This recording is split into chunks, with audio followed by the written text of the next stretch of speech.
Assalamualaikum and hi! Welcome to our video. My name is Siti ZULAIKHA binti SALLEHUDDIN, and together with my team members NURUL SUHANA binti SYAMELI, NURUL IZZATI FATINI binti OTHMAN, HAMIZAH ROSLAN, and NURUL FATIHAH binti AMRAN. We will be presenting on the topic of merger and acquisition for RHB Bank Berhad. We hope you enjoy this informative and engaging video. Today, I will present about the 2011 merger between RHB Bank and OSK Investment Bank. In that year, RHB acquired OSK to strengthen its investment banking service and expand its business. Before the merger, RHB mainly focused on retail and commercial banking. But with OSK, it could now offer wider services such as fundraising, asset management, and stock trading. The acquisition also gives RHB access to OSK customers, staff, and branches, especially in areas where RHB was less active.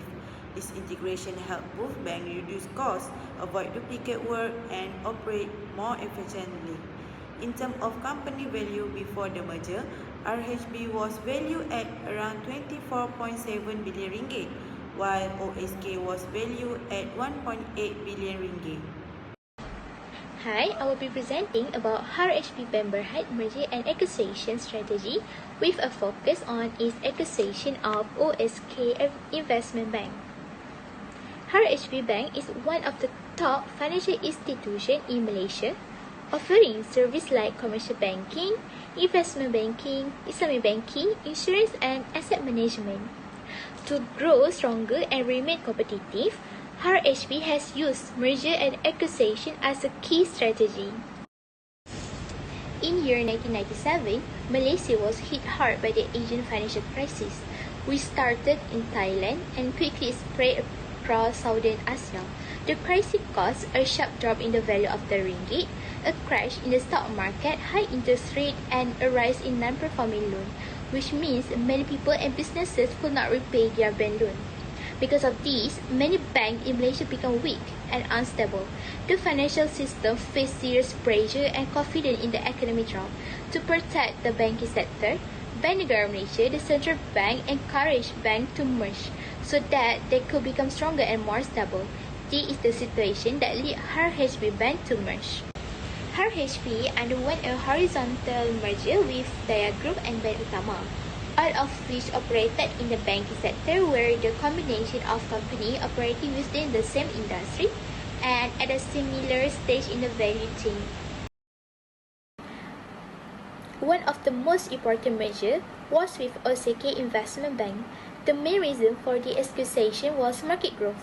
By buying OSK, RHB was able to increase its market share and become a leading player in the investment banking industry in Malaysia. It also allowed RHB to serve more customers, offer a wider range of services, and better compete with larger banks like Maybank and CIMB. Another major benefit was the creation of operational synergies. Since both banks had similar services and roles, RHB was able to cut costs by removing duplicate jobs and merging systems. They improved efficiency in key areas like research, trading platform, IT system, and management structure. This helped the bank save money and run more smoothly, a concept called economies of scale. RHB also used this merger to expand regionally. OSK already had a strong presence in several Asian countries, so instead of starting from zero, RHB gained instant access to new markets, skilled employees, and existing clients. This helped RHB move closer to its goal of becoming a leading Asian financial services provider. Additionally, OSK brought in new services like stock broking and securities trading, which helped RHB to diversify beyond just traditional banking. And the last reason is support from the government. This merger also aligned with the Malaysian government policy. Bank Negara Malaysia was encouraging banks to merge in order to create stronger and more stable institutions. By merging, RHB not only grow bigger, but become more prepared to handle economic challenges and compete globally. In conclusion, the RHB-OSK merger was a smart and strategic move. It helped RHB grow its market share, increase efficiency, expand across Asia, and offer more services to customers. At the same time, it supported the national goal of strengthening Malaysian banking sector. Now, I'm going to proceed to the next part, which is the information that we found from the annual report of RHB Bank and OSK Investment Bank. When RHB decided to acquire OSK, there were clear changes in their share prices, how many shares each company had, and who owned what after the deal. Here's how we can break it down. In 2010, before the acquisition, RHB Bank had a higher share price, which is at RM 7.60 ringgit compared to OSK Investment Bank, which is at RM 1.60 ringgit. RHB also had more shares in circulation, which is around 2.15 billion units versus OSK's, which is at 938 million units. By 2011, after the acquisition process had taken effect, RHB's share price slightly dropped to RM 7.45 ringgit, while OSK's increased to RM 1.90 ringgit, possibly due to anticipated benefits from the acquisition. RHB's number of shares increased significantly to 3.32 billion, showing it may have issued more shares to support the acquisition. OSK's share count only went up slightly. In the new merged structure, RHB held 90% of the combined shares, while OSK held 10%, reflecting RHB's dominant position post-merger. Next, moving on to the cost acquisition paid by the acquiring firm. Based on the calculation that were shown in the slides, for RHB Bank, the cost acquisition equal to 90% times 2,153,474,695 equal to RM 1,938,127,226. And then we'll use the amount to times with the new share price, which is RM 7 ringgit, and then we'll get RM 13,566,900,000. And then for the OSK Investment Bank, the cost acquisition equal to 10% times 938,060,000. And then we'll get RM 93,806,000.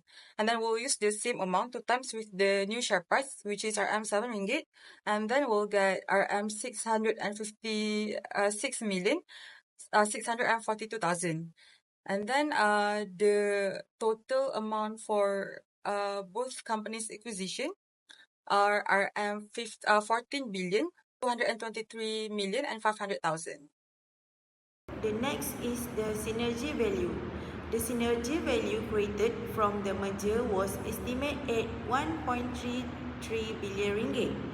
This synergy reflected the benefit of combining both firms, such as improved efficiency, expanded service, and a stronger market position. Now, I will explain the comparison of post-merger price per share under two types of acquisition, which is cash acquisition and stock acquisitions.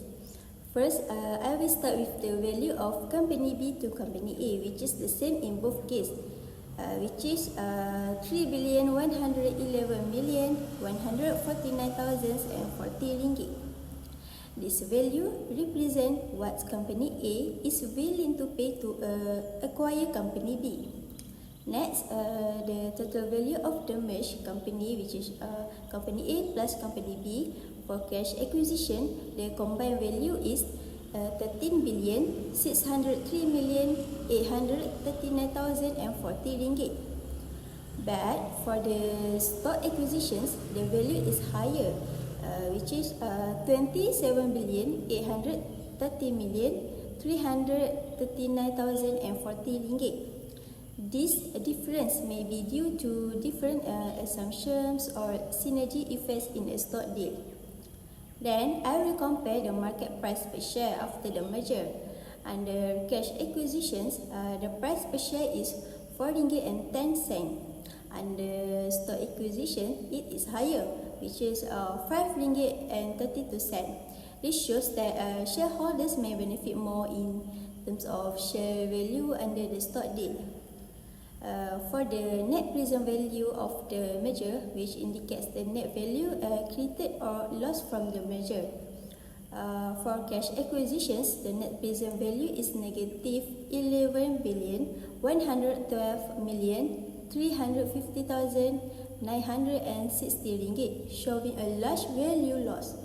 Meanwhile, for stock acquisitions, the net present value is still negative but less, which is negative 7 billion or 45,766,400 ringgit.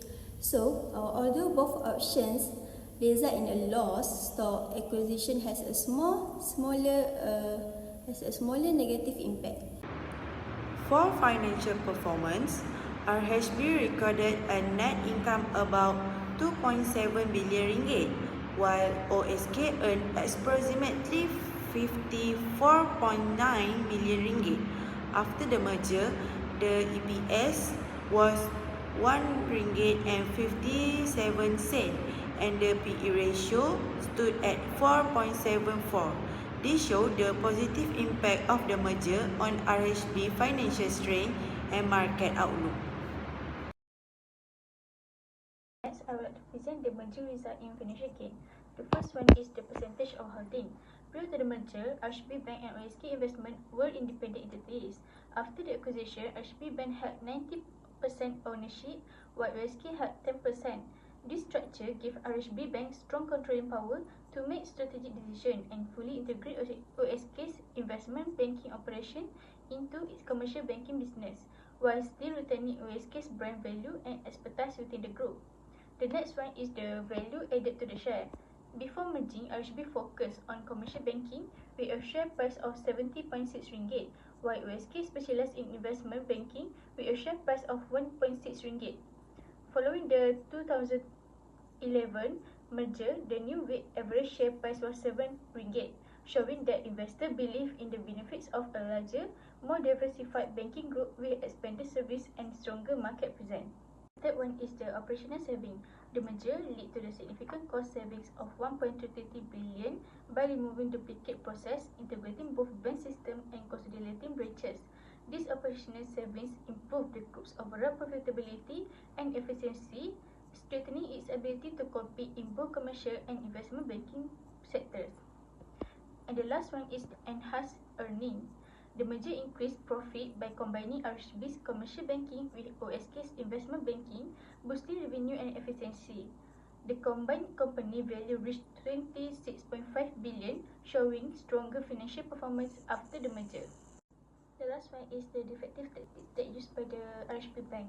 In 2011, OSK Investment Bank took a proactive and strategic approach during merger negotiation with RHB.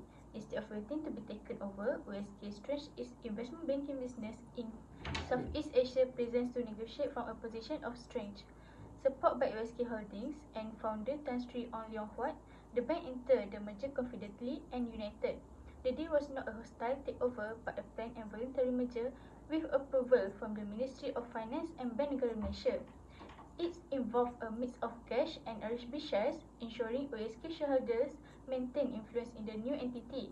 This strategy allowed OSK to protect its brand and values while forming Malaysia's largest investment bank. So that's all from our group. Thank you.